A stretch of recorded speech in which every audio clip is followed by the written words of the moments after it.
June 1974. Richard Feynman stands at a podium facing Caltech's graduating class in their caps and gowns. These students have just completed degrees from one of America's most prestigious science institutions. They're expecting the usual commencement speech about reaching for the stars and changing the world. Instead, Feynman tells them that most of what passes for science, including research published in respected journals, taught in university courses, and funded by major institutions, is fundamentally worthless. He calls it cargo cult science, and then he explains why even they, despite years of rigorous training, are probably guilty of practicing it. This comes from Feynman's documented 1974 commencement address at the California Institute of Technology, later published as Cargo Cult Science, and preserved in the Caltech archives. The speech would become one of his most cited warnings about the corruption of scientific thinking. But the story starts much earlier, in the South Pacific during World War II. During the war, Allied forces built airstrips on remote islands across the Pacific. Cargo planes would land, bringing supplies, medicine, food, technology. The indigenous islanders watched these metal birds descend from the sky and unload treasures beyond imagination. They saw the patterns. Soldiers would sit in towers with headphones, speaking into devices. Men with paddles would wave their arms in specific sequences. Runways had to be cleared of debris, and then, reliably, the planes would come. After the war ended, the planes stopped coming. The soldiers left, the supplies disappeared. So the islanders, using pure logic, decided to bring the planes back. They cleared strips of land to create runways. They built control towers from bamboo. They carved headphones from wood and wore them while sitting in the towers. They fashioned antenna shapes from straw. Men stood on the runway waving palm fronds in the same patterns they'd seen the soldiers use. Every element was replicated with stunning attention to detail. The form was perfect. The planes never came.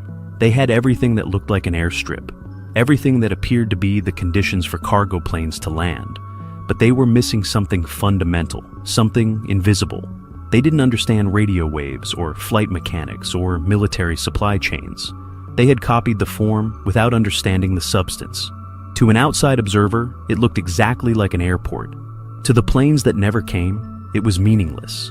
Feynman stood at that podium and told those graduating students they were doing the same thing. He wasn't talking about obvious pseudoscience or fringe conspiracy theories. He was talking about published research in academic journals, studies conducted by credentialed scientists at legitimate institutions, work that followed all the apparent rules of scientific methodology, papers that got cited in textbooks, and yet, Feynman argued, most of it shared the same fundamental flaw as those bamboo headphones. It looked like science without being science. Consider one of his examples. For years, researchers studied whether rats could learn to navigate mazes faster with each subsequent attempt.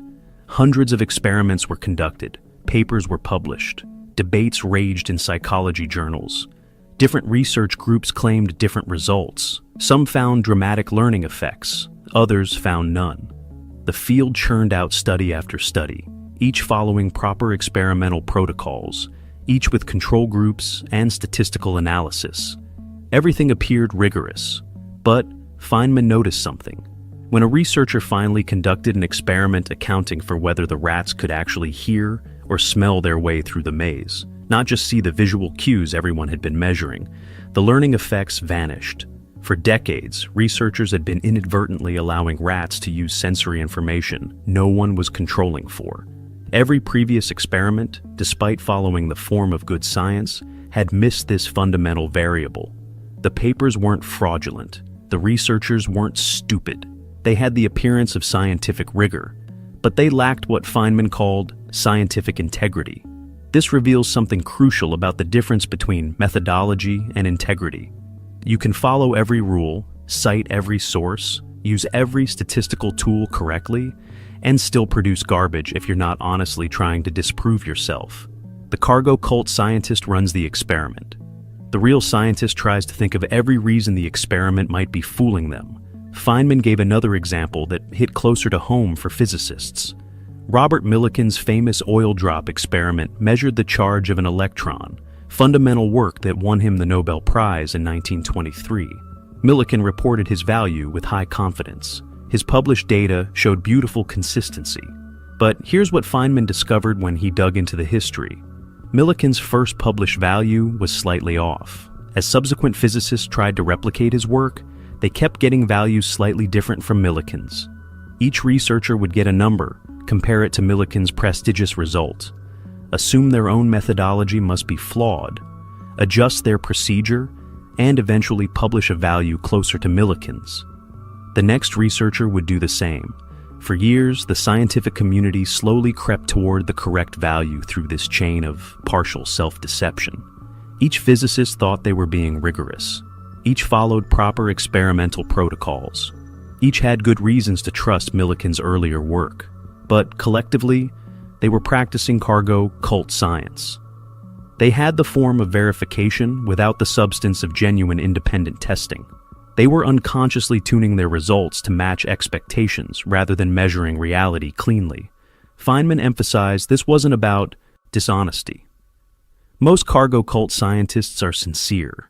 They believe they're doing real science. The problem runs deeper than fraud. It's about a type of self-deception so subtle you don't notice you're doing it. He described it this way.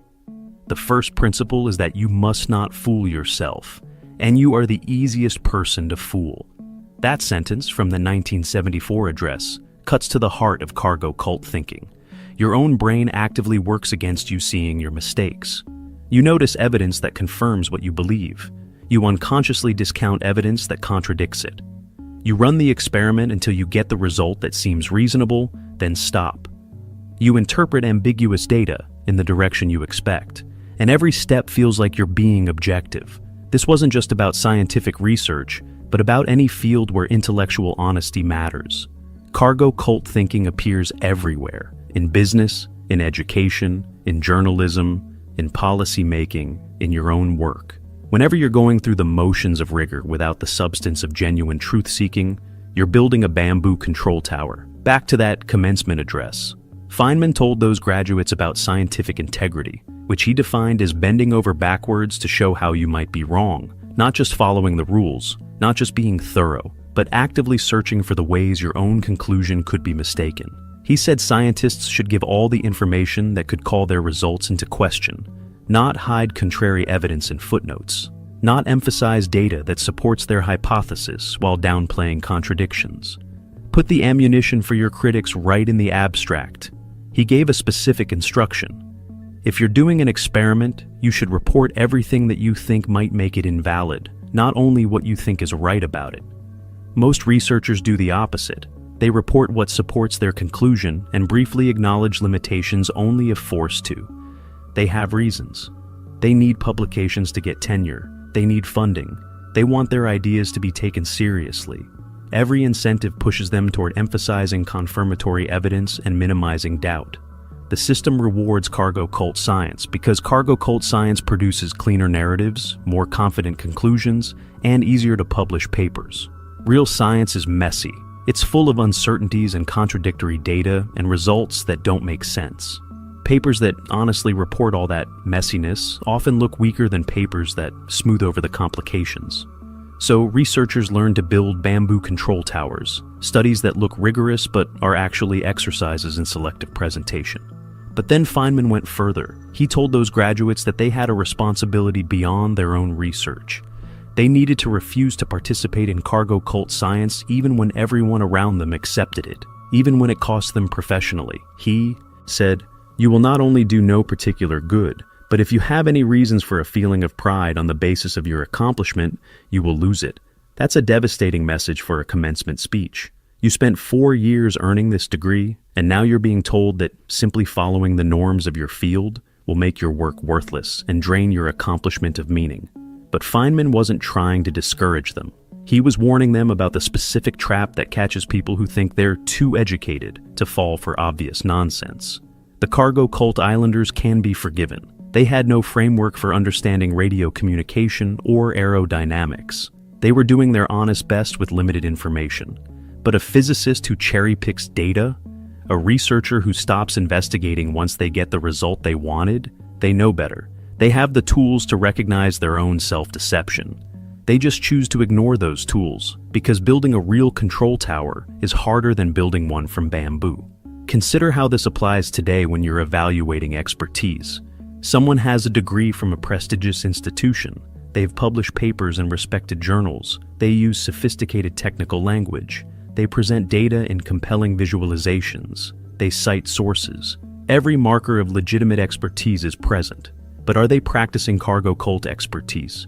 Are they selectively presenting evidence that supports their preferred narrative while burying contradictions? Are they mistaking the appearance of rigor for actual rigor? The same principle applies today when you're doing your own knowledge work. You research a topic. You find sources that support your existing belief. You organize them into a coherent argument. You anticipate objections and prepare responses. You present your conclusion with confidence. You've done everything that looks like thorough analysis. But did you genuinely try to prove yourself wrong? Did you seek out the strongest counterarguments, or just the ones you could easily refute?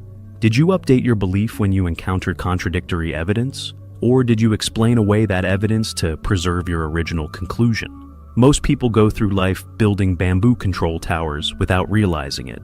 They follow career advice that sounds sophisticated, but they never verify whether it actually produces results. They adopt productivity systems that feel rigorous, but never track whether their actual output improves. They learn frameworks and models and methodologies that give them the appearance of expertise without the substance of genuine understanding. They're not being dishonest. They genuinely believe they're being thorough, but they're fooling themselves. Feynman had seen this pattern throughout his career. During the Manhattan Project at Los Alamos, he watched brilliant scientists get so invested in their theoretical models that they ignored experimental data, contradicting their predictions. After the war, he saw academics build entire research programs around fashionable ideas that crumbled when subjected to genuine scrutiny. He noticed how institutions incentivized the appearance of productivity over actual discovery, how funding favored projects that promised clear outcomes over genuine exploration, how peer review rewarded papers that fit expected patterns over papers that challenge assumptions. And he recognized the trap catches everyone eventually, including him. He told a story about his own early research where he'd gotten excited about a result, only to realize later he'd been unconsciously interpreting ambiguous data in the direction he wanted. He hadn't committed fraud, he'd just been human. The experience taught him that intellectual integrity requires constant vigilance against your own motivated reasoning. This brings us to the deepest layer of what Feynman was warning about. Cargo cult science isn't just methodologically flawed research. It's the betrayal of science's fundamental purpose. Science exists to be wrong less often, not to be perfectly right, not to achieve absolute certainty, but to gradually, painfully, honestly reduce the ways we fool ourselves about reality. Every scientific practice, peer review, replication, controlled experiments, statistical analysis, exists as a defense against human self-deception. When you go through the motions of those practices without their spirit, you've kept the shell and killed the organism. You're waving palm fronds on a bamboo runway, wondering why truth won't land. Feynman ended his commencement address with something unexpected. He didn't give those graduates a rousing call to action or an inspirational message about changing the world. He told them they'd probably face a choice at some point in their careers. They could practice cargo cult science, publish regularly, get funding, build a respectable career, gain the respect of peers who are doing the same thing. Or they could practice real science, which might mean publishing less, struggling for funding, being seen as difficult or uncooperative, and possibly never achieving conventional success. He couldn't tell them which to choose. He could only explain what each path meant. 36 years before that speech, in 1938, those Pacific Islanders were still building their bamboo airports. They believed with complete sincerity that they were doing everything necessary to bring back the cargo. They'd be heartbroken to learn they were wasting their effort. But at least they didn't know better. They lacked the framework to understand their mistake. You don't have that excuse. You know the difference between going through the motions and genuinely trying to be less wrong. You know when you're selecting evidence to support your conclusion versus following evidence wherever it leads. You know when you're adopting the appearance of expertise versus building actual competence. You feel the difference, even if you don't admit it. The question Feynman left hanging in that speech hall was simple. Which runway are you building? The one where planes might actually land, even if it takes longer and looks less impressive. Or the bamboo version that photographs well but serves no real purpose except maintaining your illusions. Because here's what he understood that most people miss. The cargo cult version feels like it's working. You're busy. You're productive. You're following best practices. You're accumulating credentials and publications and recognition. The activity itself creates the illusion of progress. The planes never come, but you're so focused on waving the palm fronds that you don't notice. Real science, real expertise, real understanding, it often looks less impressive from the outside. It's slower. It's full of dead ends and mistakes and uncertainty. It requires saying, "I don't know," more often than feels comfortable. It means abandoning ideas you invested years in when the evidence contradicts them. It offers fewer guarantees and more humility. But it's the only kind that works when reality comes to evaluate your conclusions. The only kind that builds something lasting instead of decorative. The only kind that brings actual planes to actual runways instead of maintaining comfortable delusions about bamboo. Feynman gave them one last piece of advice before they walked across that stage to receive their diplomas. I'm talking about a specific extra type of integrity that is not lying, but bending over backwards to show how you're maybe wrong that you ought to have when acting as a scientist. That extra type of integrity. That's the piece missing from the bamboo control tower. That's what separates real understanding from its convincing imitation. And that's what he was challenging them, and challenging you to carry into whatever work matters to you. The planes still aren't coming to those bamboo runways. They never will. But somewhere, someone is building a real airstrip, with all the invisible complexity that requires. Where are you building yours? The human mind has a peculiar feature that almost everyone overlooks. When you sit down to study something difficult, a chapter of physics, a mathematical proof, a complex idea, your brain operates in one of two fundamentally different modes. The mode you're in determines whether you truly understand or merely memorize. And here's what matters. You can switch between these modes deliberately in about 60 seconds. Let's start with something you probably recognize. You're reading a textbook, following along, nodding at each sentence. Everything seems to make sense as your eyes move across the page. You reach the end of the chapter, close the book, and suddenly realize you can't explain what you just read. The words went in, but nothing stuck. This happens to students everywhere, every day, and they blame themselves. I'm not smart enough. I don't have a mind for this subject. Some people just get it, and I don't. But this has nothing to do with intelligence. It has everything to do with which mode your brain was operating in. Here's the distinction that changes everything. Your brain can either receive information passively, or it can actively wrestle with it. When you read that textbook and things seem clear, you're in receiving mode. Information flows past your eyes, registers as familiar patterns, creates a temporary sense of understanding. This mode feels comfortable, even pleasant. No strain, no confusion, everything smooth. But this smoothness is deceptive. You're not building real understanding, you're building an illusion of understanding. The second mode, the active mode, feels completely different. It's uncomfortable. When you engage this mode, you stop following along and start questioning. You pause after a sentence and ask yourself, can you explain this concept without looking at the page? Could you teach this to someone else? What would happen if you changed one variable in this equation?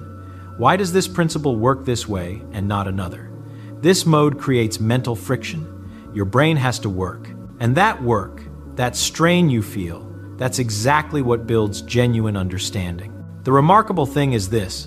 Most people never deliberately choose which mode they're in. They default to passive receiving because it's easier, because it feels like progress, because turning pages and highlighting sentences creates a satisfying sense of productivity. Then they wonder why nothing stays with them, why they can't apply what they've learned, why exam day brings panic instead of confidence. So here's the 60-second switch that activates the deeper mode. Close whatever you're studying. Look away from the page. Now, explain out loud what you just read, not in the book's words, but in your own language. Pretend you're teaching it to someone who knows nothing about the subject. Speak it aloud. actual words in actual sentences, not vague thoughts in your head. Within seconds, something happens. You discover gaps. Concepts that seemed crystal clear a moment ago now feel fuzzy. Connections you thought you understood fall apart when you try to articulate them. Words fail you. You stumble. You realize you can't actually explain this thing you thought you knew. This moment of confusion, this is not failure. This is the activation point. This is where real learning begins. The brain has a peculiar characteristic. It cannot distinguish between familiarity and understanding. When you read something, your brain recognizes patterns, connects to existing knowledge, and signals, yes, this makes sense. But recognition isn't the same as comprehension. Think about how you can recognize a friend's face instantly without being able to describe or draw it accurately. Recognition is automatic, surface level. Understanding requires something deeper. When you force yourself to explain something without the source material in front of you, you move from recognition to reconstruction. Your brain must retrieve the concept, organize it into coherent structure, translate it into language, and present it logically. Every gap in your understanding becomes immediately obvious. You can't fake it. You can't gloss over the parts you don't quite grasp. The explanation either works or it doesn't. This process does something fascinating. It exposes the difference between what you think you know and what you actually know. And that difference is where growth happens. Every gap you discover is a precise target for further study. Instead of rereading entire chapters, hoping something will stick better the second time, you now know exactly which specific concepts need more attention. But here's where it gets more interesting. The act of attempting to explain something, even when you struggle, even when you fail, strengthens your understanding far more than passive review ever could. The brain remembers what it works to retrieve. When you force yourself to reconstruct an idea from memory, you're not just testing your knowledge, you're actively reinforcing the neural pathways that encode that knowledge. Think about what happens physically when you try to recall something. Your brain searches through its networks, making connections, activating related concepts, constructing bridges between ideas. Every failed attempt, every moment of struggle, every wait, how does this work again, strengthens those pathways.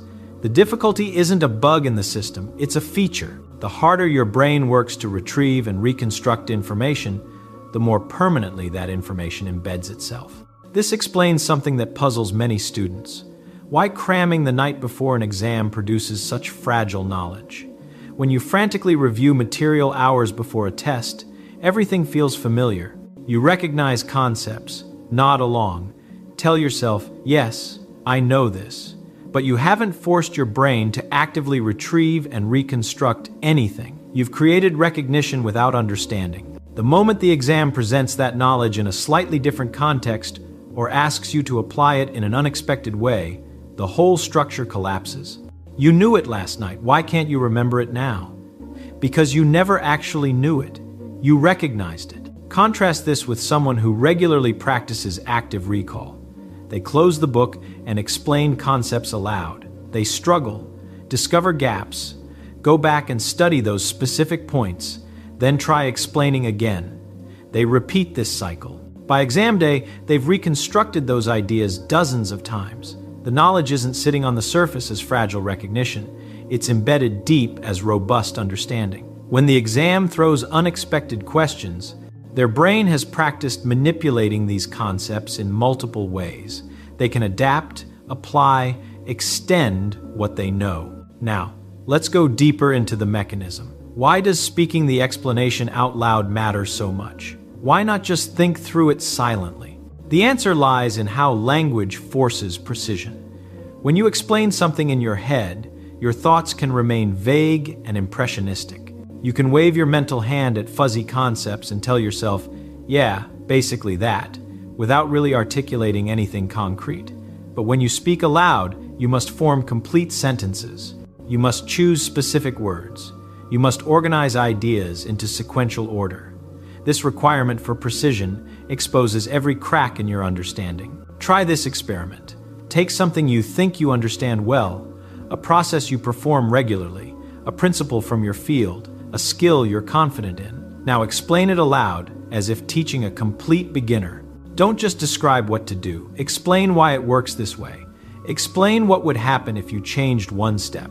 Explain the underlying principle. You'll likely find yourself saying, more than you expected.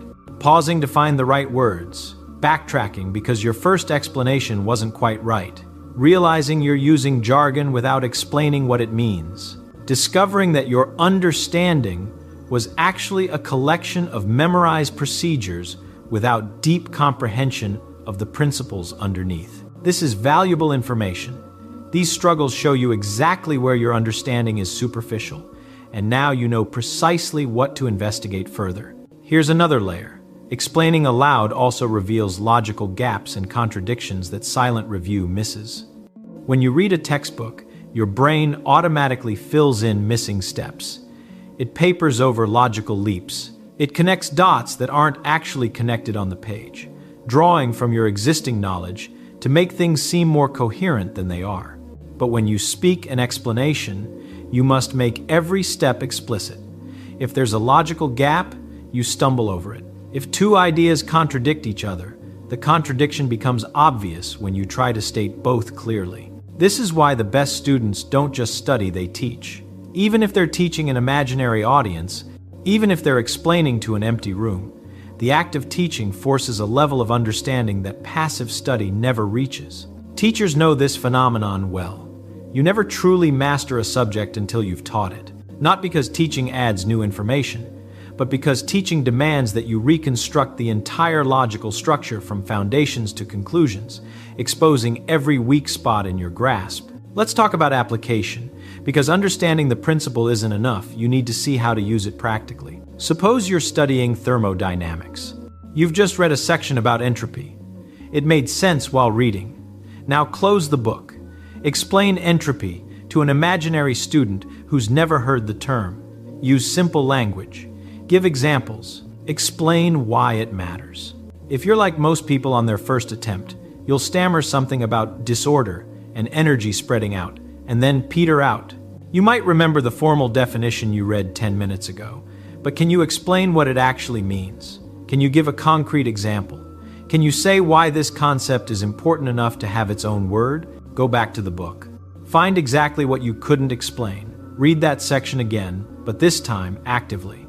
Ask questions as you read. When it says entropy increases, ask yourself, increases compared to what? What exactly is measuring this increase? Why does it always increase what would happen if it decreased? What prevents it from decreasing? Now close the book again. Explain again. You'll do better this time, but you'll still find gaps. Good. Those gaps are your curriculum. They tell you precisely where to focus. Repeat this cycle. Each time through, your explanation gets clearer, more precise, more comprehensive. You're not just memorizing the textbook's words, you're building your own understanding from the ground up. By the 10th iteration, you can explain entropy clearly, give multiple examples, answer questions about edge cases, and connect it to other thermodynamic principles. This is real mastery, not the illusion of understanding that comes from nodding along while reading. Or consider mathematics. You've worked through a proof, following each step. It all checks out. Now, close your notebook. Reproduce the proof from memory, not the mechanical steps, the logical flow. Why does this step follow from the previous one? What makes this approach work? What would happen if you tried a different method? You'll quickly discover which parts you genuinely understood versus which parts you simply accepted because they were written in front of you. Maybe you followed the algebraic manipulations but don't really grasp why this particular technique was chosen. Maybe you understood each individual step but can't see the overall strategy. These revelations are gold. They transform vague, "I should probably review this," into specific, "I need to understand why we factor this expression here." The same principle applies to any field. Reading history, close the book and explain the causes of a war without looking at the text. Studying biology, describe how photosynthesis works as if teaching a classroom. Learning a language, explain a grammatical rule in your own words. Every field, every subject, every concept can be approached this way. Here's what happens when you make this your standard practice. Studying becomes efficient. Instead of spending hours rereading textbooks, hoping something will stick. You spend minutes identifying exactly what needs more work. Instead of generic anxiety about not getting it, you develop a precise map of your knowledge gaps. Instead of passive consumption that creates illusory progress, you engage in active construction that builds real understanding. And there's something deeper happening too. This practice develops a particular relationship with knowledge. You stop seeing learning as absorption information flowing from books into your brain and start seeing it as construction. You're not a vessel being filled.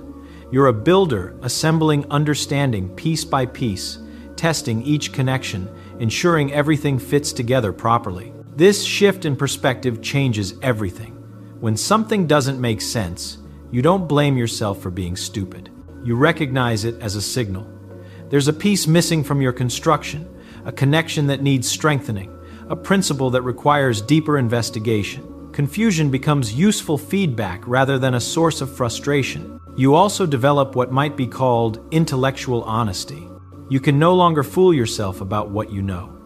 The moment you try to explain something and stumble, you face the truth. You don't actually understand this yet. This can be uncomfortable at first. It's easier to maintain the pleasant illusion that reading equals knowing. But this honesty is liberating. You stop wasting time on material you've already mastered. You stop feeling guilty about things you haven't mastered because you know exactly what needs work and you're working on it systematically. There's practical wisdom here that extends beyond academic subjects. This same principle applies to any skill, any knowledge, any understanding you want to develop. Want to truly understand how your car engine works? Read about it, then explain it aloud without notes. Want to master a recipe? Cook it once following instructions, then explain the process and the principles behind each step without looking at the recipe. Want to understand a political position you disagree with? Study it, then explain the reasoning behind it as persuasively as possible without referring to your sources. The method is universal because it's based on how the brain actually works, not on tricks or shortcuts. You're not hacking your mind, you're using it properly. You're engaging the mechanism that evolution designed for deep learning, active retrieval and reconstruction. And here's the beautiful part.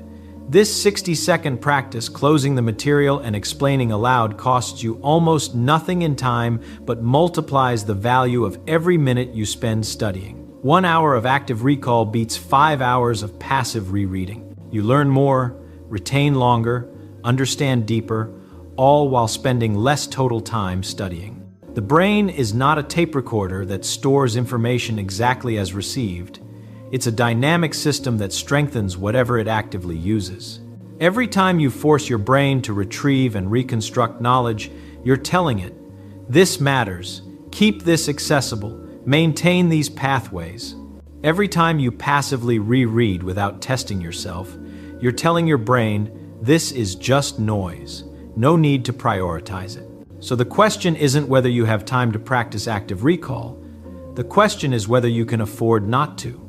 Every hour spent in passive study mode is an hour that produces minimal lasting value. Every minute spent in active retrieval mode is a minute that produces exponential returns. The path forward is simple. The next time you sit down to study anything, a chapter, an article, a set of notes, make this commitment. After every page, every section, every concept, close the material and explain it aloud. Struggle through the gaps. Identify what's missing. Go back and focus on exactly those gaps. Repeat, do this consistently, and something remarkable happens. Your relationship with learning transforms. Understanding becomes tangible rather than mysterious. Progress becomes measurable rather than vague. Confidence replaces anxiety because you know exactly what you know and what you don't. The brain wants to understand deeply. It's built for it, but it needs you to engage the right mode, the active, wrestling, reconstructing mode. That mode is always available, always just 60 seconds away. Close the book, speak the idea. Face the gaps honestly, fill them precisely. This is how genuine understanding is built. Piece by piece, concept by concept, explanation by explanation. Action cures fear. If you wait to feel like it before you act, you're only strengthening procrastination. And the difference between those who achieve and those who stay stuck in the same place is this: acting at the exact moment the mind tries to delay. Now pay very close attention, because I'm about to reveal something few people ever tell you about procrastination. You may never have realized this. Procrastination isn't rest. It's the hidden source of your stress. You think you're easing the pressure when you postpone a task, but the opposite happens. Every minute that passes without doing what needs to be done, your mind keeps working in silence, like an alarm that never shuts off. That's why even without taking action, you feel drained, heavy, and anxious. The body rests, but the mind doesn't. And let me tell you something most people don't know. Putting off work, delaying a commitment, is actually more exhausting than doing it, because the weight of postponing is heavier than the effort of completing.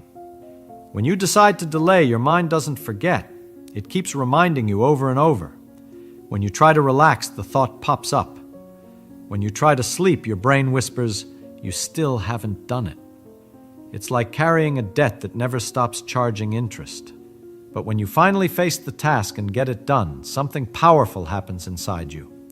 The weight lifts, your body relaxes, and your mind finds peace. It's as if the energy once drained by guilt is suddenly freed up to create, to dream, and to achieve more. Great achievers understood this in practice. Acting is easier than delaying. That's the real secret. The effort of doing is limited, but the reward is incredible. The effort of carrying the mental weight of not doing is endless. And here lies the first key. Every time you catch yourself stalling, remember, you're choosing the harder path. It looks like comfort, but it's suffering in disguise. True freedom begins when you choose to act. Not because you're inspired, but because you've understood that action is the only way to reclaim the energy procrastination steals from you. So now the question is, are you going to keep hiding behind excuses? Or are you going to use this moment to flip the switch once and for all? If you're willing, stay with me until the end of this talk. I ask you for just 10 minutes. 10 minutes that could unlock your life and free you from the weight of procrastination forever. Believe me, very few lessons like the one you'll hear today are ever shared. Pay close attention now, because what I'm about to reveal is the first weapon to crush procrastination once and for all. Here's one of the secrets. Start before you're ready. The biggest mistake people make is believing they must wait for the perfect moment, the perfect motivation, the perfect energy to act. But that moment never comes. And the longer you wait, the further action slips away. The secret is to flip the logic. It's not motivation that creates action.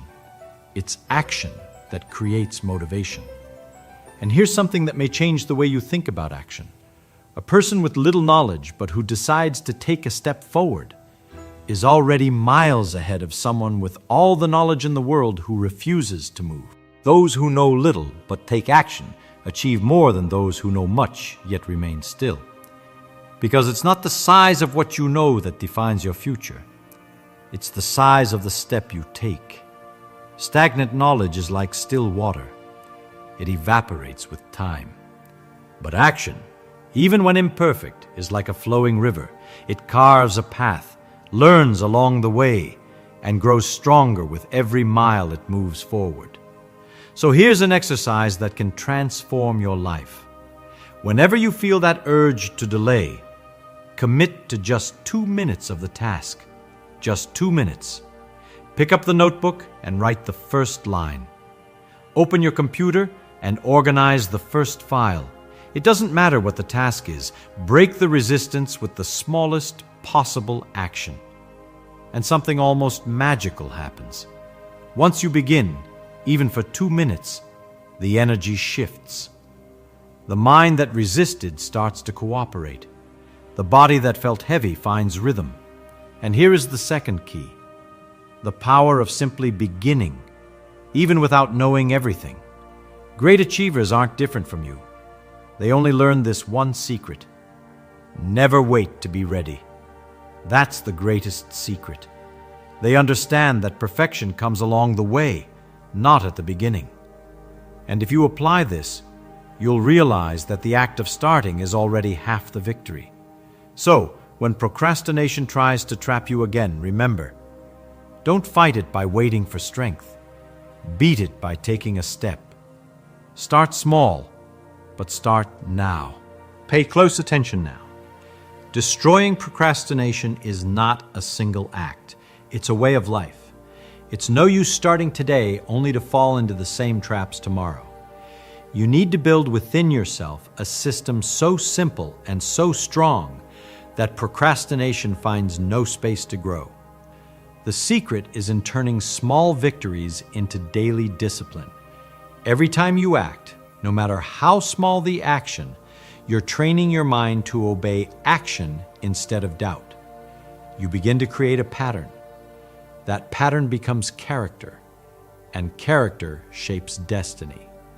This is how great minds, scientists, inventors, and achievers went so far, not because they were perfect, but because they chose to act every single day.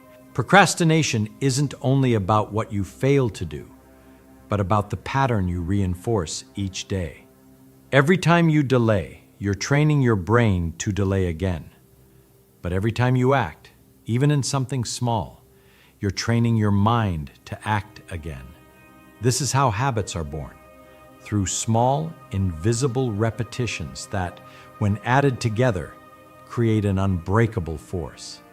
Imagine this: a person who writes just 1 page a day. It seems small, almost nothing, but in a year they have 365 pages, a full book. Meanwhile, someone with big ideas plans to write 365 pages in a single week, but without discipline ends the year with nothing but blank pages. And here's the key: it is always habit that wins over talent. You don't need to change your entire life today. You only need to start small, but repeat it every single day. Read for 5 minutes. Exercise for 5 minutes. What matters is not the size of the step, but the consistency with which you take it. So engrave this in your mind. Don't wait for perfect conditions, and whenever you begin small. Because today's discipline, no matter how small it seems, will become tomorrow's enormous legacy. Now pay very close attention, because we've reached the most important part. It's not enough to just start building good habits if you keep feeding the bad ones.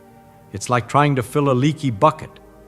No matter how much water you pour in, it all drains out through the holes. Procrastination, addictions, constant distractions. These are the holes that drain your energy, your discipline, and your life. Have you ever wondered why everything that feels like sin also feels so good?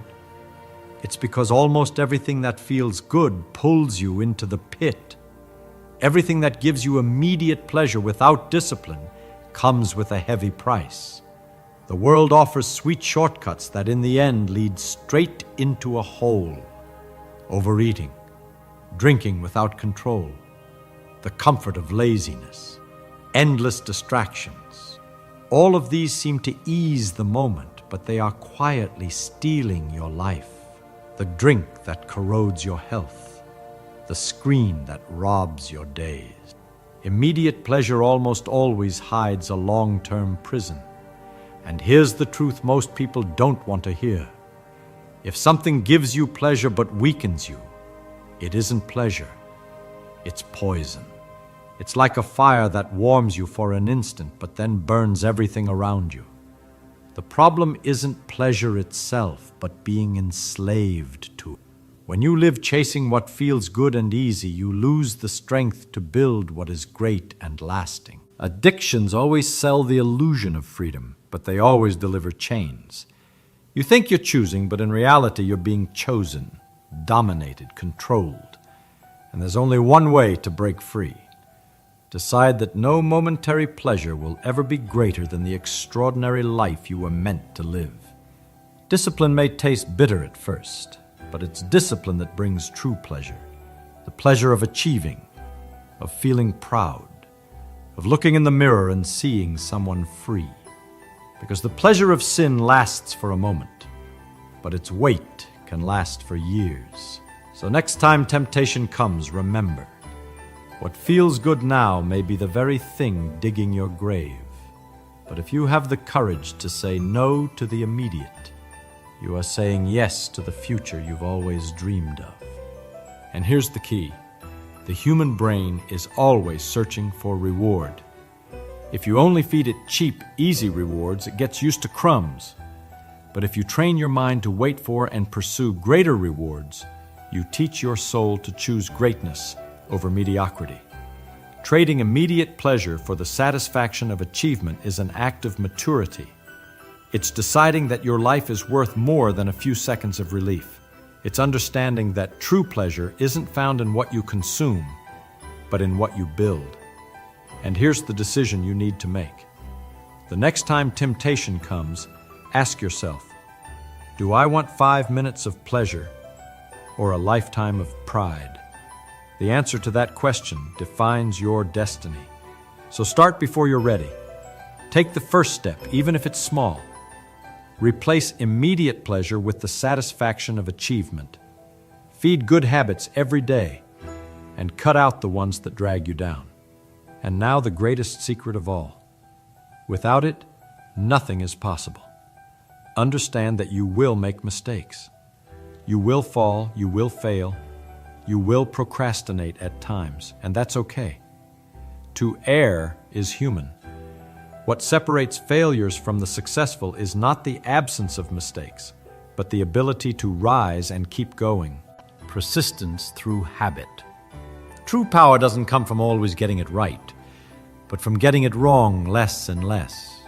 Success is born out of disciplined repetition, not perfection. The great achievers all made mistakes, stumbled, failed, but they never stopped. And that is exactly what you must do. Fall, learn, and continue. Because the only true defeat is giving up. So take this as a life decree. It's not about never failing. It's about never stopping. Those who persist win. Those who insist win. And those who decide to continue, even after the fall, find in habit the key to ending procrastination. And now I want you to do something simple yet powerful. Declare your decision for change. Comment below, I decide to overcome procrastination. Let this sentence be your mark that from today on, you are no longer a prisoner of inertia. And don't forget to leave a like if this video has helped you. It's very important for us. Subscribe to the channel now and turn on notifications. Thank you so much, and I'll see you in the next video. Let me ask you a question, and I want you to really think about it. When was the last time you felt like you were winning? Not just succeeding, not just getting by, but genuinely winning, operating at the top of your game, feeling that flow where everything clicks and you're unstoppable. Hipazen, for most people, that feeling is rare.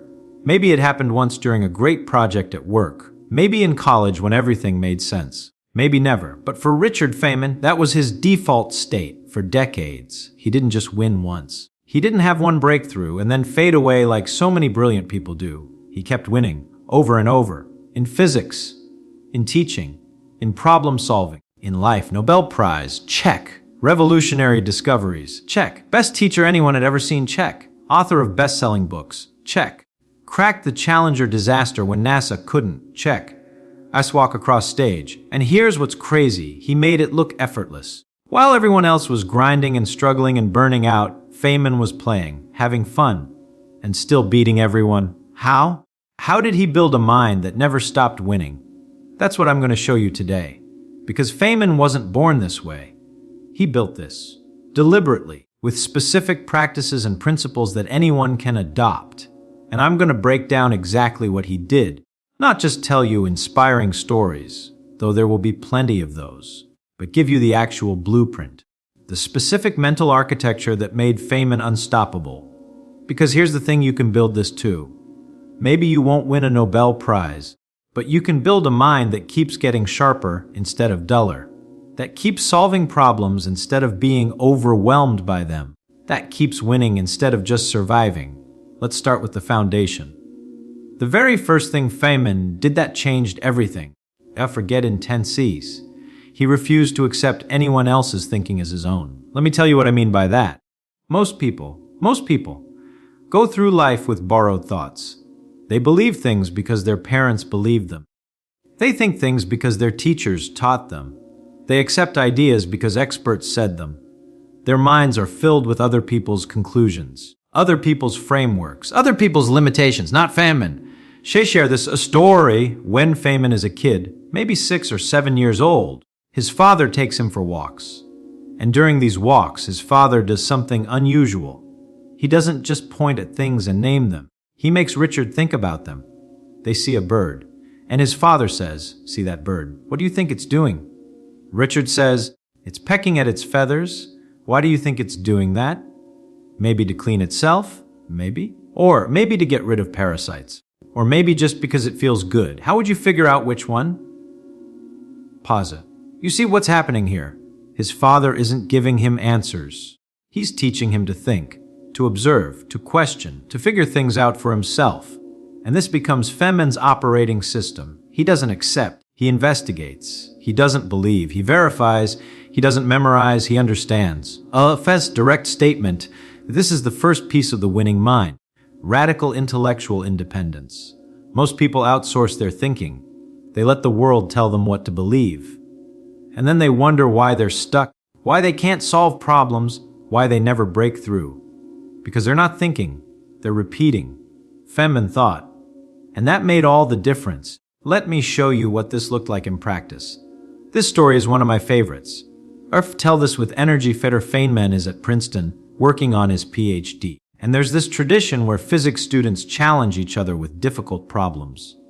It's like a game. Who can solve the toughest problems? Most students prepare for this by memorizing formulas. They study past problems. They learn the standard approaches. They're trying to have the right answer stored in their heads. Feynman doesn't do this.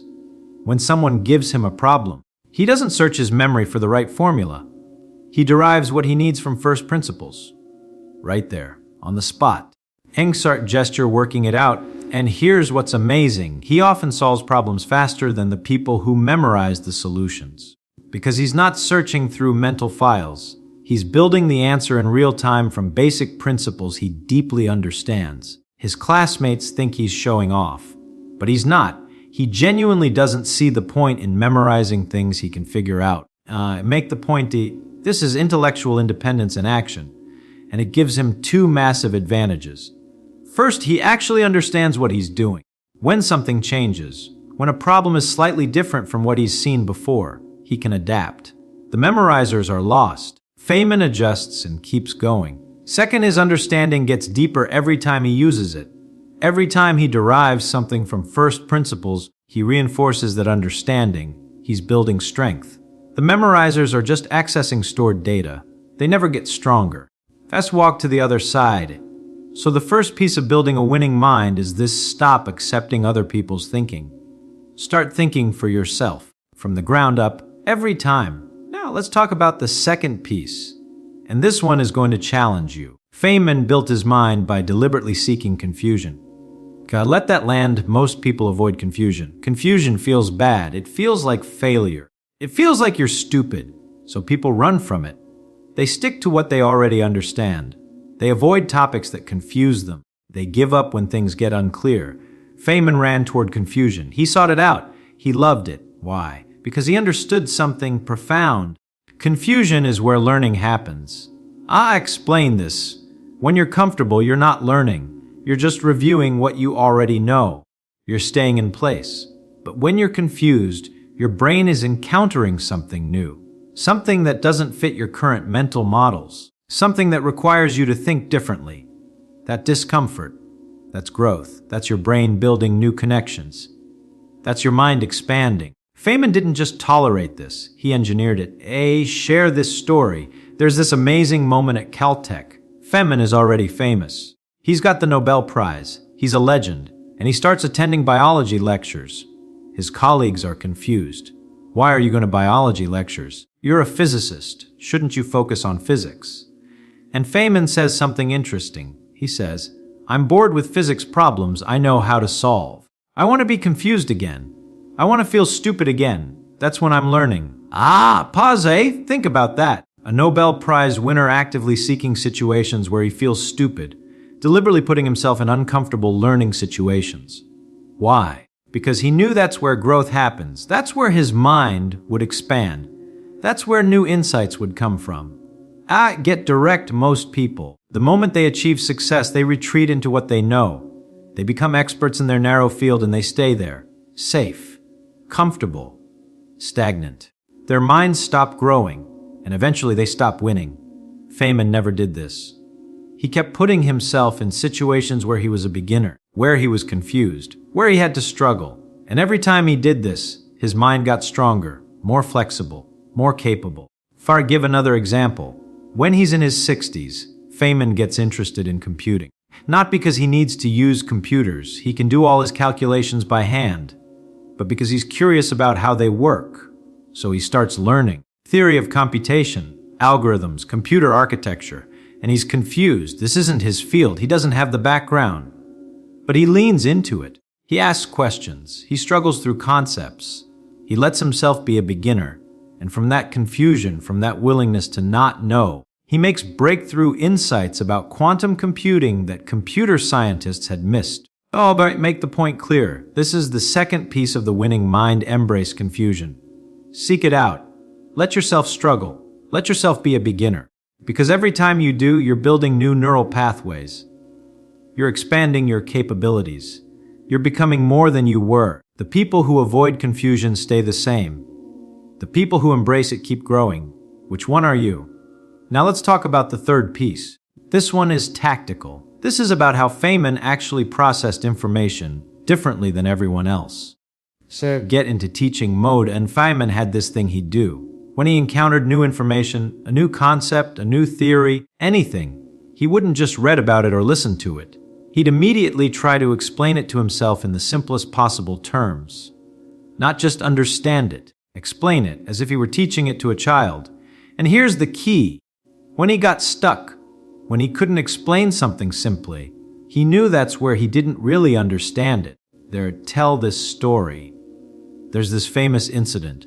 A student asks Feynman to explain why certain quantum particles behave the way they do. Fermi, Dirac statistics if you want to get technical, and this is basic quantum mechanics. Any physics professor should be able to explain it. Feynman pauses. He thinks, and then he says, let me prepare a lecture on this for freshmen. I want to explain it at that level. He goes away for several days, and then he comes back and says, I couldn't do it. I couldn't explain it simply enough. Which means we don't really understand it. Let that landy. A Nobel Prize winner admitting he doesn't really understand something. Not because he lacks knowledge, but because he holds himself to a standard of understanding that goes beyond equations and jargon. If you can't explain it simply, you don't understand it.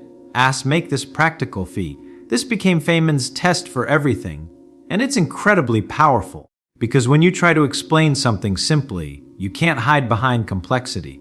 You can't use jargon to mask confusion. You can't skip over the parts you don't really get.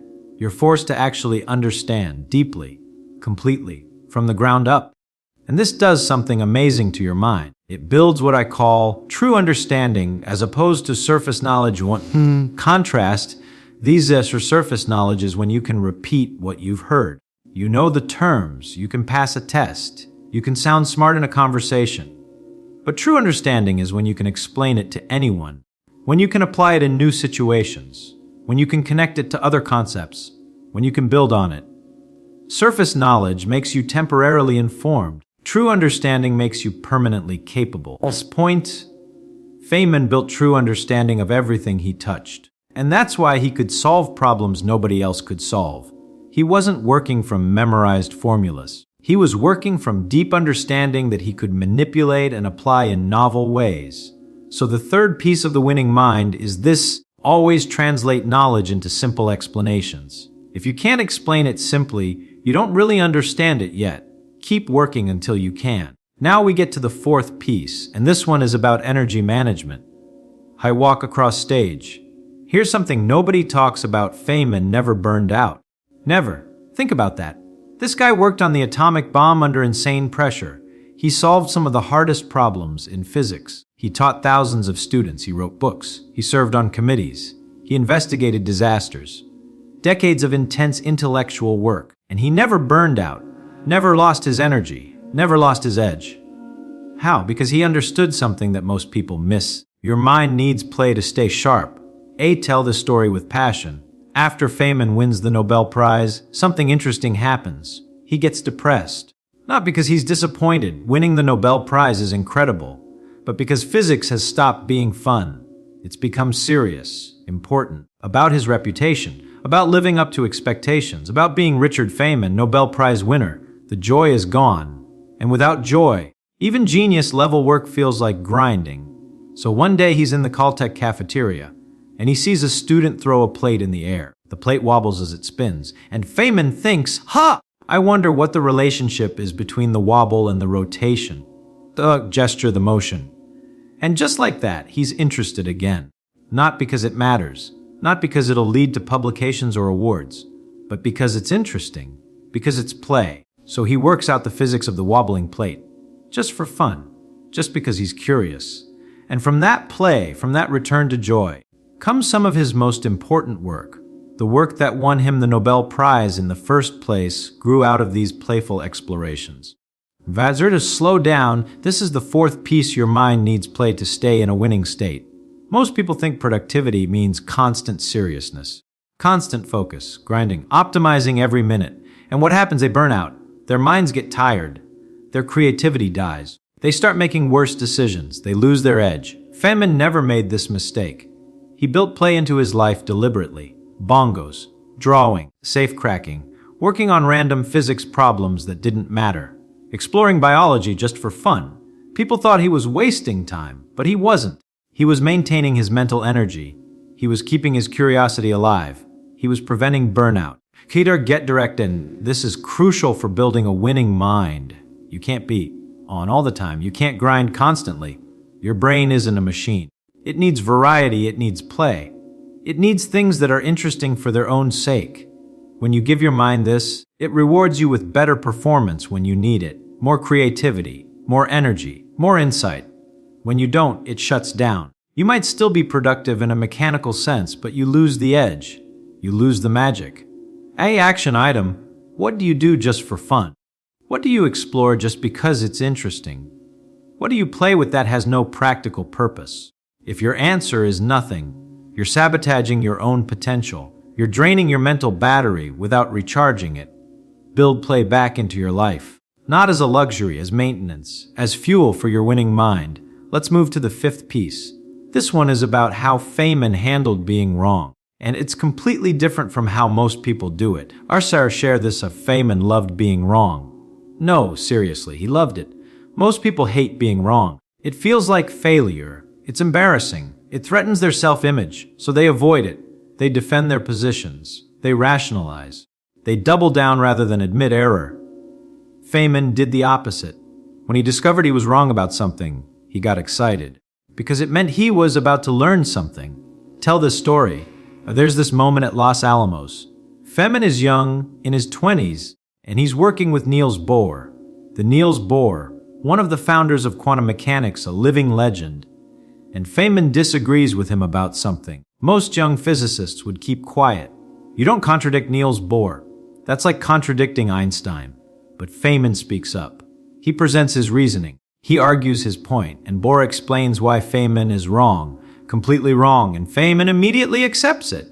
Oh, you're right. I see now. That makes sense. Pause, no defensiveness, no ego protection, no rationalization, just immediate acceptance and learning. And here's what's beautiful. Bohr respects him more after this interaction, not less. Because Feynman showed two qualities that Bohr valued: the courage to think independently, and the humility to admit error, make the point. This is the fifth piece of the winning mind. Treat being wrong as valuable data, not personal failure. Most people conflate being wrong with being stupid, so they protect themselves from ever being wrong, which means they stop learning. They stop growing. They stop winning. Feynman separated his ego from his ideas. His ideas could be wrong. That didn't make him wrong. It just meant he had new information to integrate. Forget practical. Every time Feynman discovered he was wrong about something, his mind got sharper.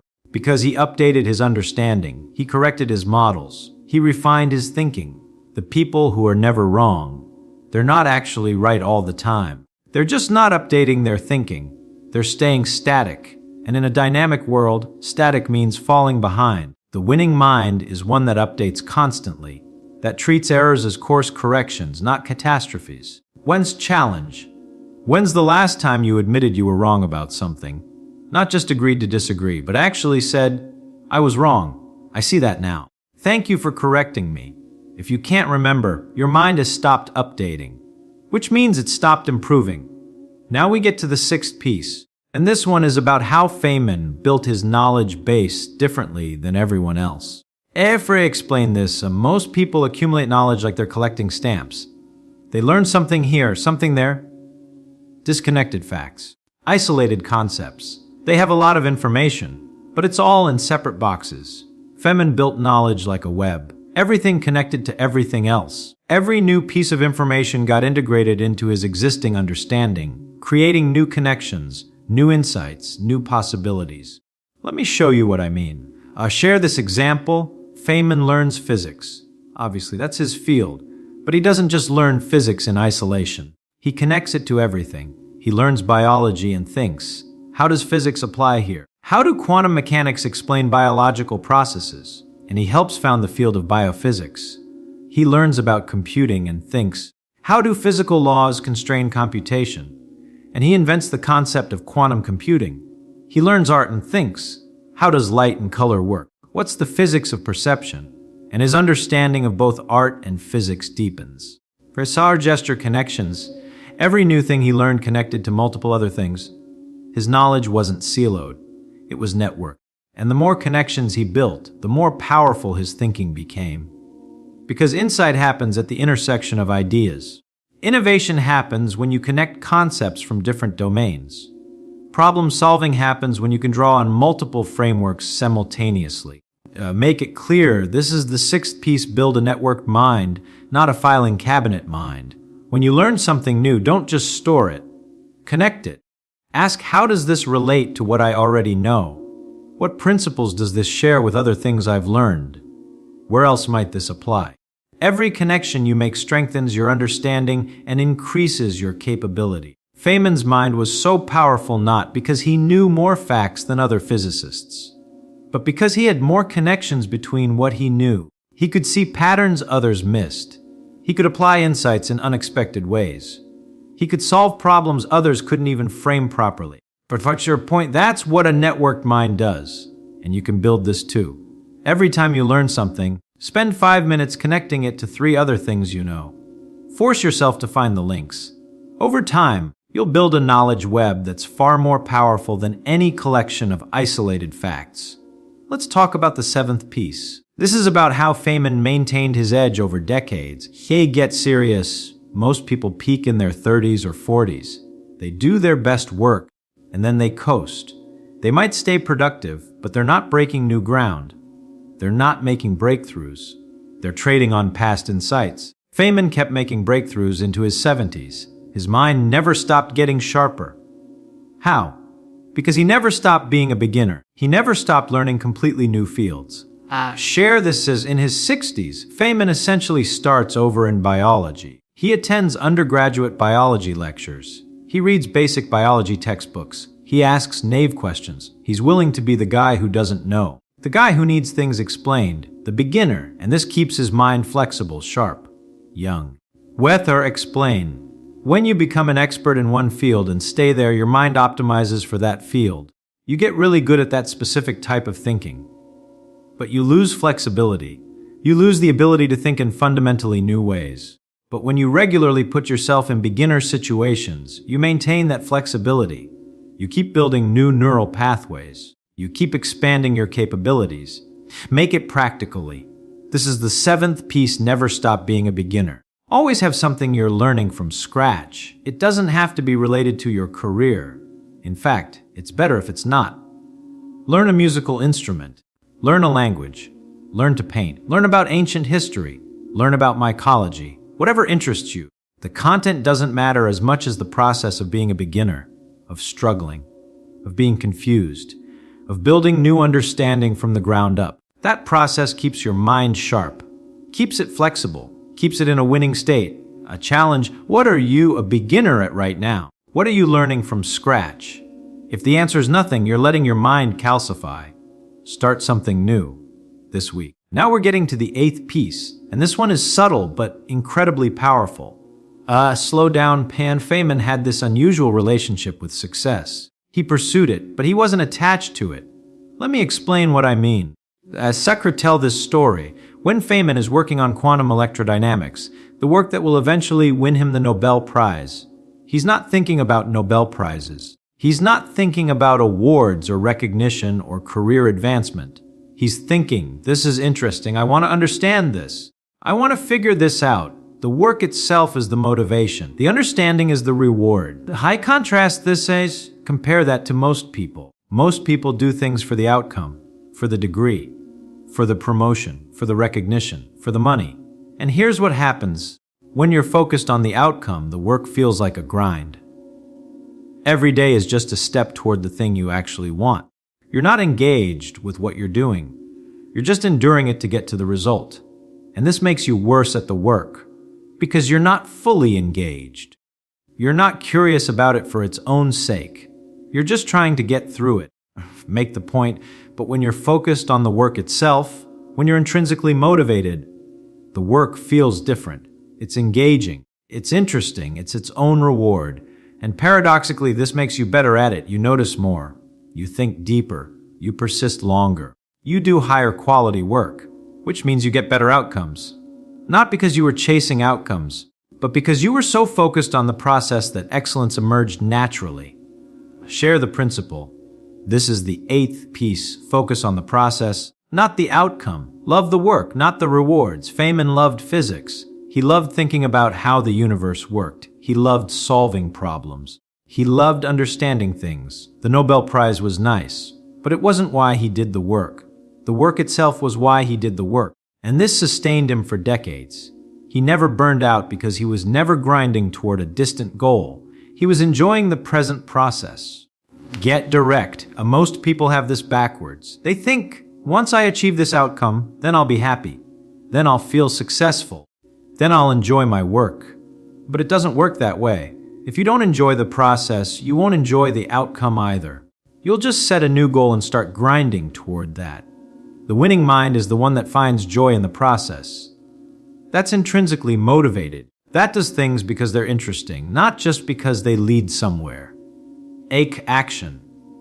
What are you doing right now purely for an outcome? What would you stop doing if the reward went away? That's where you're vulnerable.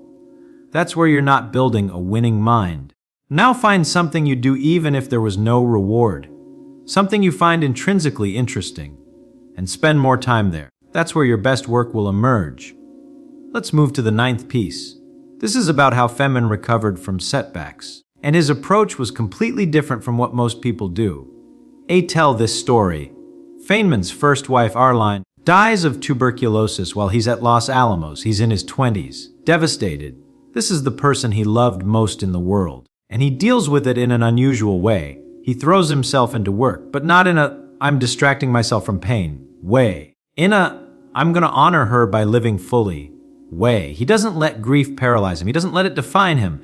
He feels it, acknowledges it, and then he keeps moving. 8 posits. Later in life, when people ask him about this, he says something profound. He says, the past is done. I can't change it, but I can change what I do next. So that's where I put my energy.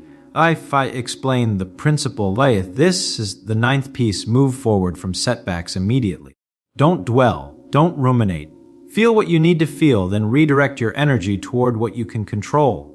Most people handle setbacks differently. They get knocked down and they stay down. They replay the failure. They analyze what went wrong. They tell the story of their setback over and over. And what happens? The setback becomes their identity. It becomes the story they tell about themselves. and that story keeps them stuck. Say contrast this here, Feynman experienced setbacks, lost love, wrong predictions, criticized ideas, all the stuff that happens when you're trying to do anything difficult. But he never stayed in those moments. He acknowledged them, learned what he could, and moved forward. His identity wasn't the guy who failed at X, it was the guy who's currently working on Y. Make it actionable. The winning mind doesn't pretend setbacks don't hurt, but it doesn't give them more power than they deserve. It processes them quickly and redirects energy toward the next challenge. What setback are you still carrying? What story of failure are you still telling yourself? Let it go. Not by pretending it didn't happen, but by choosing to make your next chapter more interesting than your last one. That's what Feynman did, again and again, and it kept him winning even when things went wrong. Finally, let's talk about the 10th piece. This is the foundation everything else rests on. Get quiet and serious.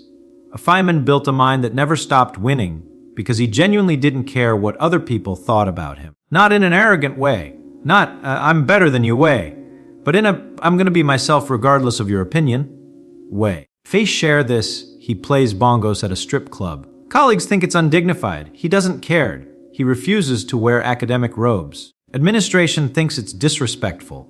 He doesn't care. He explains things simply instead of using impressive jargon. Some people think it means he's not serious. He doesn't care. He works on problems that interest him instead of problems that are prestigious. Other physicists think he's wasting his talent. He doesn't care. Azar make the point clear, this freedom, this complete liberation from other people's opinions. This is what allowed him to do everything else. Because when you care what people think, you constrain yourself, you don't take risks. You don't explore weird ideas. You don't admit confusion. You don't change your mind, you don't try new things. You optimize for looking good instead of being good. For appearing smart instead of becoming smarter. For maintaining image instead of growing capability. I get passionate, and that's the death of the winning mind. Because winning requires risk. It requires exploration. It requires being wrong sometimes. It requires trying things that might not work. If you're worried about what people think, you can't do any of that. You're trapped. Safe, maybe. Respectable? Perhaps, but trapped. Feynman was free. And that freedom is what let him build the kind of mind that kept winning for decades. For a final challenge. So here's my question for you. What are you not doing because you're worried about what people will think? What idea are you not exploring? What question are you not asking? What field are you not entering? What risk are you not taking? Pause it. That's your cage. That's what's keeping you from building a winning mind. And the only way out is to stop caring, not to stop being thoughtful or ethical or kind, but to stop letting other people's opinions determine what you do with your one life. I walk to center stage. So let me bring this all together. These are the 10 pieces of how Feynman built a mind that never stopped winning. 1. Radical intellectual independence. Think for yourself from first principles. 2. Embrace confusion. Seek situations where you're a beginner and don't know the answers. 3. Explain everything simply. If you can't, you don't really understand it yet. 4. Build and play. Your mind needs it to stay sharp and avoid burnout.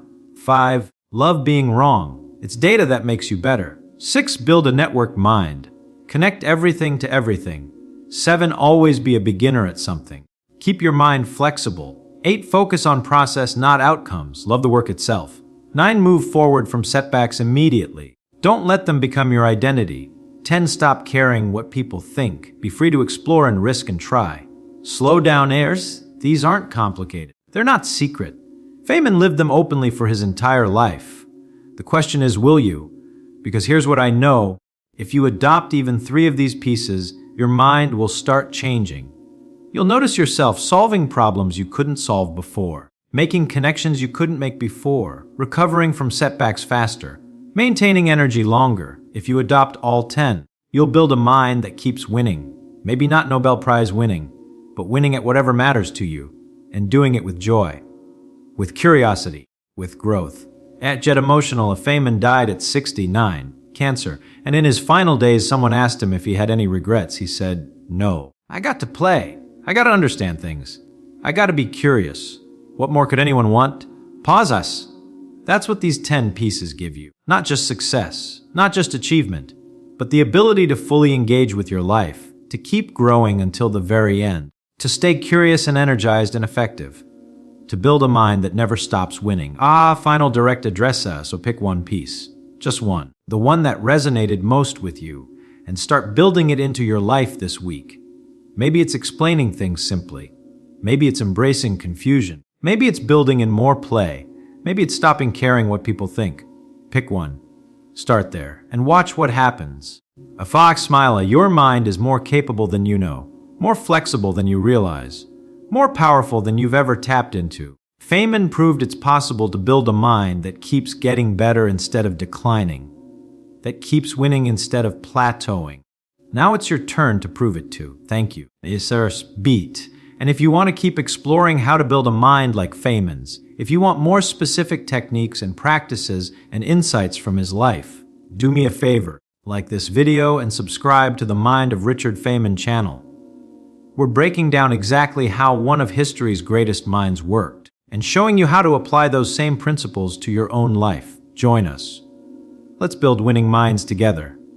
See you in the next one. Physics teaches us that every body tends to remain at rest until an external force acts upon it. The same happens with the mind. It tends toward inertia. If you don't apply the right kind of stimulus, it will always seek the easiest path, distraction, repetition, the illusion of memorization. But when you apply the necessary force, even if it's small, you set movement into motion, and that movement can grow until it becomes unstoppable. Here's the secret. The brain responds far more to small, consistent impulses than to big bursts of energy followed by quitting. It's like pushing a heavy rock at the beginning. The effort seems overwhelming, but once it starts rolling, physics itself works in your favor. That is the power of habit, transforming repeated actions into accumulated energy until your mind becomes a system that moves almost on its own, with far less conscious effort. Behind every thought lies a mechanism shaped over millions of years of physical evolution. The brain was not designed for success. It was designed for survival. It was shaped to avoid danger, to conserve energy, and to repeat the patterns that kept our ancestors alive. But here's the crucial point. Physics allows transformation. The same laws that govern force, friction, rhythm, and leverage can be used to redesign your habits, your focus, and your productivity. The biggest mistake is believing that simply wanting it badly enough is enough. Left to itself, the mind seeks comfort, shortcuts, and excuses. But the very principles that make it conserve energy can be hacked to release power.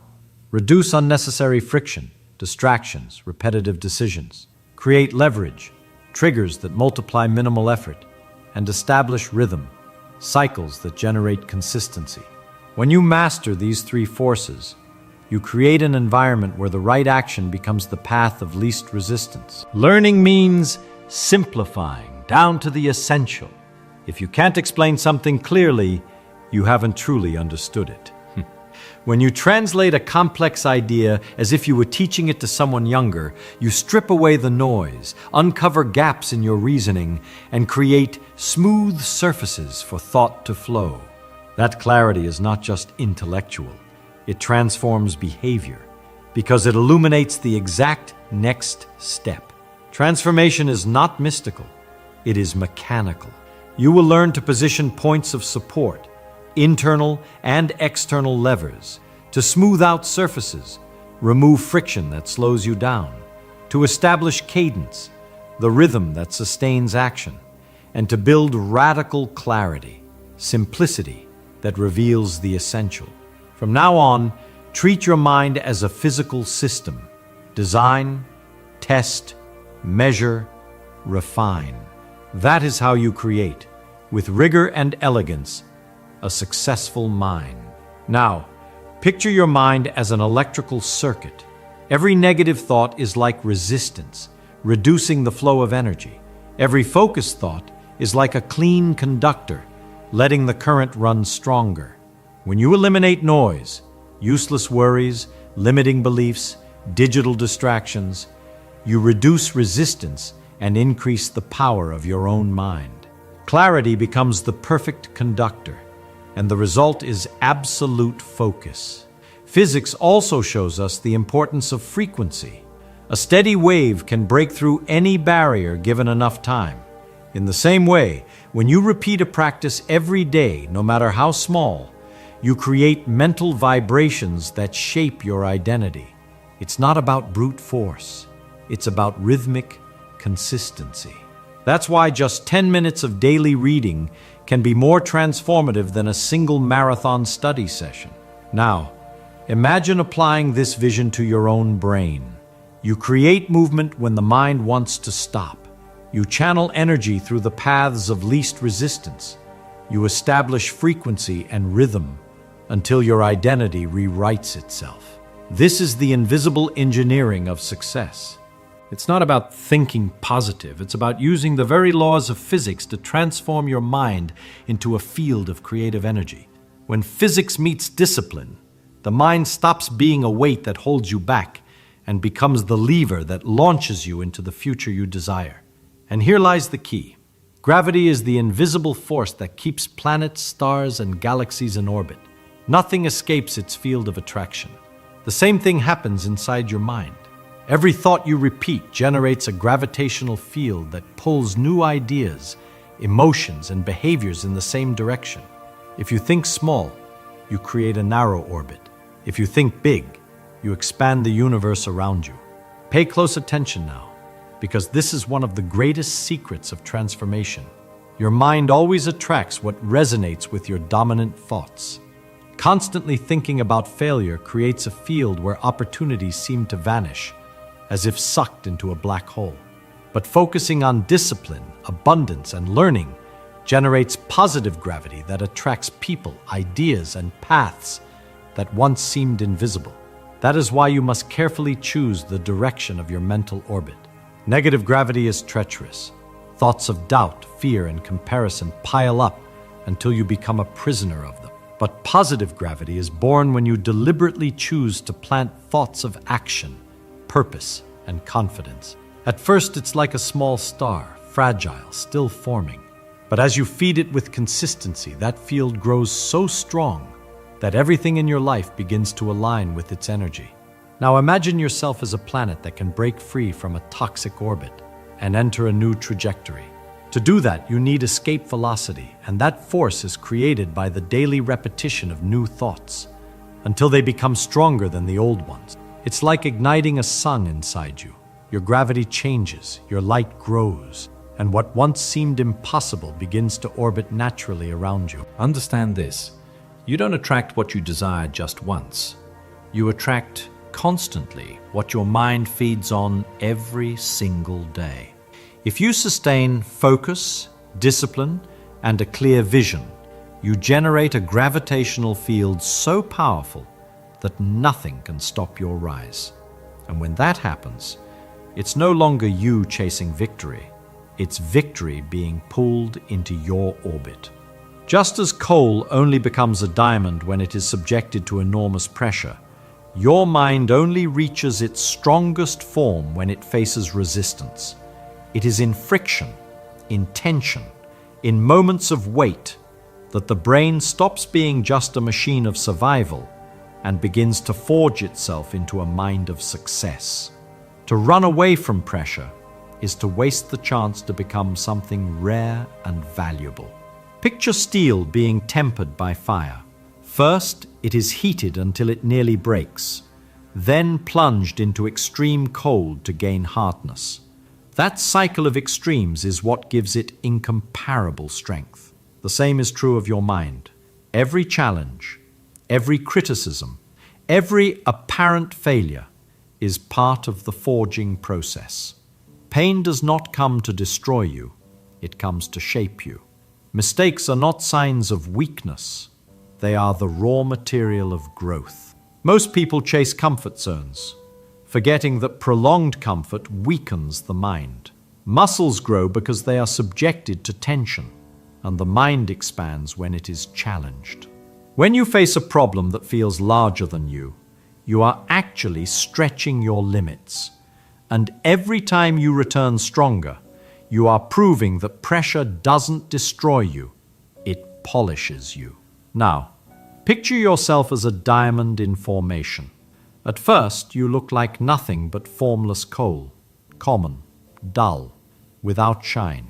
But when life puts you under pressure, debts, criticism, doubt, loss, you face two choices: to shatter into pieces, or to allow that weight to mold you into an unbreakable structure. The secret is not to resist pressure, but to accept it as an inevitable part of becoming extraordinary. Remember, every obstacle is an invitation to growth. Every voice that doubts you is fuel to prove it wrong. Every fall is the exact moment your mind is being strengthened. It's not about enduring passively, but about transforming each impact into energy, each blow into refinement, each challenge into evolution. This is how you forge, under fire and weight, a mind capable of conquering any victory. Richard Feynman had a simple technique, yet powerful enough to turn any ordinary mind into an extraordinary one. He said that if you truly understood something, you should be able to explain it clearly, even to a child. It seems simple, but it is the master key that opens all doors. When you force yourself to simplify, you expose the holes in your reasoning. You uncover what you really know and what you still need to learn. That is the first secret. Clarity is power. The brain loves to deceive itself, pretending it understands just because it memorized some fancy words. But when you practice simple explanation, you hack this mechanism, strip away the illusions, and force the mind to build real connections. That's how learning becomes solid, and creativity begins to flourish. And this technique is not just for students. It's for anyone who wants to master their own life. Physics also teaches us that every system can be modeled, tested, improved. Your mind is no different. You can create movement when it wants to stop, overcoming inertia. Reduce the friction that holds you back, eliminating distractions. Use frequency to your advantage, daily habits, and generate positive gravity that attracts opportunity, dominant thoughts. And when pressure comes, instead of breaking, you remember, it is fire that turns steel into a sword, and pressure that turns coal into diamond. Now imagine applying Feynman's technique together with these principles of physics. You simplify your goals until they are crystal clear. You test each small action as an experiment. You discard what doesn't work and reinforce what does. In this way, the mind stops behaving chaotically and begins to operate like a system of precision. And the result is inevitable: discipline, focus, productivity, and success. Remember, your brain was not built for success, but for survival. Yet when you apply the principles of physics and the clarity of Feynman's technique, you reprogram the machine. You create a mind that learns faster, acts with confidence, attracts what it desires, and grows stronger with every challenge. That is the path to true transformation, using the science of life to forge an invincible mind, a mind of success. Pay close attention now. In physics, there is a relentless law called entropy. Everything, inevitably, tends toward chaos, and your mind is no exception. Without discipline, it scatters, loses focus, and is carried away by any distraction. That's why so many start with enthusiasm and end up empty, because they never created structures to sustain order. But here's the key. Routines and rituals are the antidote to mental collapse. Picture your mind as a house. If you don't clean it daily, dust piles up, objects get lost, confusion takes over. With the brain, it's the same. A daily reading habit, a fixed time to plan, a moment of silence before beginning work. Every small gesture creates order in the midst of chaos. And the more order you build, the more free energy you have to create, to decide, to act. Discipline doesn't limit you, it sets you free. Now think with me. When one frequency meets another, both begin to vibrate together. This is the principle of resonance. And your mind works exactly the same way. If you surround yourself with negative people, shallow content, mediocre ideas, your frequency drops and you vibrate at that same level. But when you connect with brilliant minds, powerful words, and inspiring content, your mind resonates at a higher, stronger frequency. But if you connect yourself with brilliant minds, with powerful words, with content that lifts your vision, your mind begins to resonate at another frequency, higher, stronger. That is why choosing what you consume is choosing who you become. Every book you read, every conversation you have, every video you watch is a tuning. And when you adjust your mental dial to the frequency of success, you inevitably begin to vibrate like the greats. Remember, you don't need to be physically next to geniuses.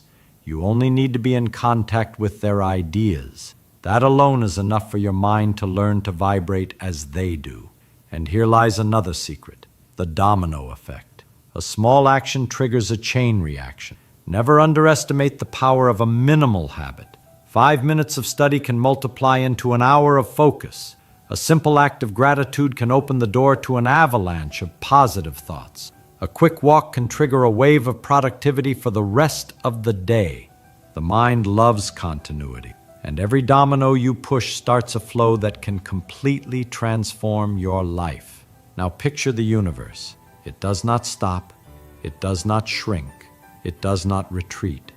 It is always expanding, and so must your mind. When you stop learning, stop questioning, stop challenging yourself, it's as if you were going against the very nature of the cosmos. But when you open yourself to curiosity, to new questions and new answers, your mind expands, grows, occupies territories that once seemed unreachable. Stagnation goes against the natural order of things. Growth is not optional, it is a necessity. And this growth doesn't come from having all the answers, but from never stopping to ask. Every new doubt is like a galaxy forming. Every discovery is a star lighting up in the infinite space of your consciousness. Remember, physics shows us that the universe moves forward, always expanding. Therefore, align your mind with that same movement. Expand your vision, expand your limits, expand your courage. Because when the mind grows without ceasing, the entire life grows along with it. And at that point, you become unstoppable, a universe in expansion, capable of attracting, creating, and transforming everything around you. Now I want you to commit to your mind. Write in the comments, "I decide to evolve every day." That will be your decree to keep expanding your mind daily. If this video spoke to you, like it, subscribe, and turn on the notifications to continue receiving content that transforms. Thank you so much for your attention, and see you next time.